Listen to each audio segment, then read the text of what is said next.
bienvenue pour ce Sans Cryptage numéro 2, où aujourd'hui je vais vous parler de 3 sujets. Et pour commencer, on va parler des films qui sont disponibles sur internet en 1080p mais qu'il est préférable de voir au cinéma, à savoir avec Foxcatcher. Les films qui sont si mauvais qu'ils peuvent transformer ton rendez-vous rencard ciné en un véritable fiasco et sans même raccompagner la meuf chez toi avec Tekken 3. Et pour terminer, on va parler de la série si jouissive que t'as l'impression de regarder un mix entre Mortal Kombat et YouPorn avec Banshee. Et j'en viens donc avec notre premier film, à savoir Foxcatcher. Foxcatcher qui est le 3e film de Bennett Miller après Truman Capote et Le Stratège. Donc dans Foxcatcher, on va retrouver le beau gosse, pas si beau gosse que ça, Channing Tatum, Mark Ruffalo, Monsieur Tout-le-Monde et le comique Steve Carell. Donc Foxcatcher, c'est une histoire qui est relativement sombre, pesante et très malaisante, où ça va parler de l'histoire de John Dupont.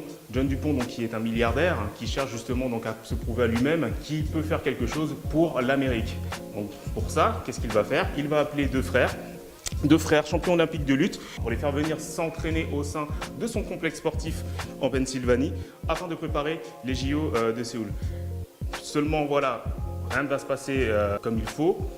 On va rentrer en fait dans une relation entre Steve Carell et Channing Tatum. D'ailleurs, je fais une mention spéciale à ces deux acteurs en fait qui sont vraiment un contre-emploi des rôles qu'ils peuvent faire d'habitude. Non seulement Channing Tatum lorsqu'on le voit par exemple dans des films comme 22 Jump Street, ou encore Steve Carell qui est le comique en règle que vous avez sans doute vu dans Bruce Tout-Puissant, dans Evan Tout-Puissant ou encore la série The Office. Là, Steve Carell en fait, il va jouer le rôle de cette personne en fait très malade mentalement et moralement, qui va vouloir en fait se prouver à lui-même, vouloir prouver aux gens et vouloir prouver également donc à sa mère, puisque c'est vraiment ça en fait la chose principale du film, qui peut vraiment réussir justement donc en sortant des sentiers battus par rapport à sa propre famille, puisque sa propre famille vient d'une très grande dynastie avec ses aïeux qui ont fait la guerre de sécession et que sais-je. Donc pour ce faire, il va appeler donc les deux frères incarnés par Mark Ruffalo et Channing Tatum, savoir les frères Schultz, justement pour les aider à aller à Séoul. Donc voilà, en fait, c'est un film qui est très bien parce que tout joue en fait sur la mise en scène. La mise en scène est vraiment exceptionnelle. La photographie également. Et c'est pas étonnant en fait qu'il ait gagné le prix de la mise en scène à Cannes l'année dernière. Et maintenant, j'en viens à notre deuxième film, à savoir Tekken 3. Alors, j'ai beaucoup de choses à dire sur ce film. Franchement, l'ensemble en fait est très mauvais. C'est un foutoir, c'est du n'importe quoi de A à Z, que ce soit sur la mise en scène, que ce soit sur le script, le scénario.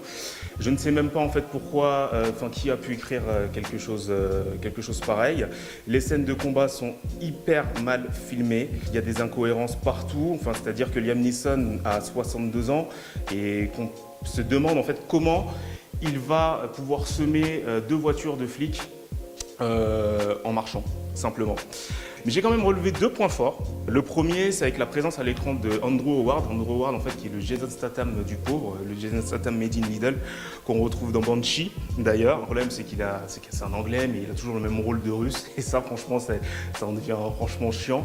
Et les présences également de Lee Landerser et de John Grace. Donc, ces 2 personnages donc, qui font partie de la franchise Tekken, mais qu'on n'a pas trop vu, en fait, dans les 2 premiers films. Et là, en fait, leur rôle, en fait, est beaucoup plus approfondi, avec plus de temps de présence à l'écran, et ça fait un petit peu plaisir. Et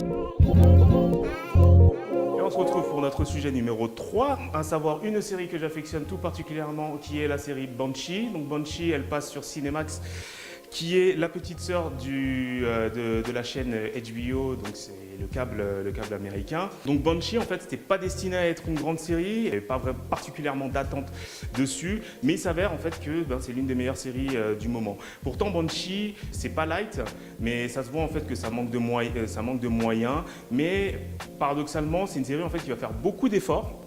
Et elle va tenter des choses assez nouvelles. Bien entendu, elle va se lâcher du fait qu'elle soit diffusée sur Cinemax. Donc on va retrouver beaucoup de sang, on va retrouver beaucoup de sexe, du sexe vraiment décomplexé et de la castagne comme on en voit très très rarement dans les séries. Donc Banshee, ça raconte l'histoire de Lucas Hood, qui n'est pas vraiment son vrai nom, qui est un repris de justice, qui va se mettre au vert justement donc après sa sortie de prison dans la ville de Banshee. en Pennsylvanie et à qui il va avoir qui va arriver des péripéties invraisemblables puisque dans le premier épisode il va prendre l'identité du vrai shérif de la ville qui va se faire tuer sous ses yeux. Ensuite il va s'embarquer dans des aventures rocambolesques, j'en passe et des meilleures. Ce qui va faire vraiment la force de Banshee, ça va être sa multitude de personnages secondaires. Et ça, j'insiste vraiment là-dessus. Donc, dans Banshee, on a au moins une vingtaine de personnages. Là, où on va mettre le point fort, c'est que tous ces personnages seront approfondis, auront une vraie psychologie. Ce qui fait qu'ils auront un vrai background auquel les créateurs vont s'intéresser. Dans ces personnages secondaires-là, on va retrouver bien entendu la femme pour laquelle Lucas Hood est revenu à Banshee. On va également retrouver Kai Proctor. Kai Proctor, joué par Ulrich Thomsen, qui est le caïd local. C'est un ancien Amish banni par sa communauté, qui a repris le contrôle et le monopole justement de la criminalité de la ville. On va également retrouver donc les Red Bones. Les Red Bones qui sont les principaux rivaux des Amish. Donc ce sont des Indiens qui sont dans leur réserve, qui vont causer beaucoup de fil à retordre à Kai Proctor. Donc voilà, dans Banshee ce qui fait sa force, c'est sa multitude d'arcs narratifs. Ça peut s'en mêler les pinceaux, mais au contraire par rapport à une série comme Game of Thrones, où il y aura beaucoup de blabla pour une scène choc tous les 8 épisodes, dans Banshee, ça va être très expéditif. L'histoire avance très vite, ça reste cohérent, le scénario est très approfondi, c'est très romancé. Et c'est ça qui est très bien justement. Je mets aussi l'accent sur les scènes cachées. Donc il y a beaucoup de scènes cachées à chaque épisode. À la fin du générique, on a toujours une scène qui est en rapport avec l'épisode ou l'épisode d'après. Et également sur la web série Banshee Origins. Donc Banshee Origins, ça va raconter l'histoire des protagonistes, c'est-à-dire de l'ensemble des protagonistes de Banshee avant les événements de la série. Donc pour le moment, il y a 3 saisons. On croise vraiment les doigts pour qu'il y en ait une 4e, puisque jusqu'à présent, la saison numéro 3, même s'il n'y a seulement que 3 épisodes sortis, est la meilleure. De toute façon, le monde ne se porterait que mieux si elle était validée pour une 4e saison. Et ça vous évitera de regarder des séries de merde du genre Scandale ou Grey's Anatomy.